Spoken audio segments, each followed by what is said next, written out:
அவ்வாறு நோக்கினால் இவ்வாறு நானுவேன். கண்ணாடி முன்னின்று பார்த்து கொண்டேன்.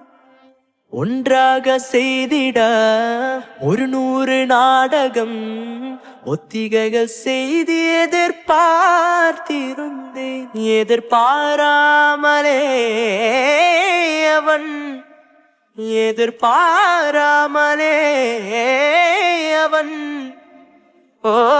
பின்னிருந்து வந்து என்னை பம்பரமா சிலிற்றி விட்டு உலகொண்டு பெருவாயின் இந்த வாயோடு வாய்ப்பதித்தாய். இங்கு பூலோகம் என்றொரு பொருள் உள்ளதாய் இந்த பூங்கோதை மறந்தாலடி.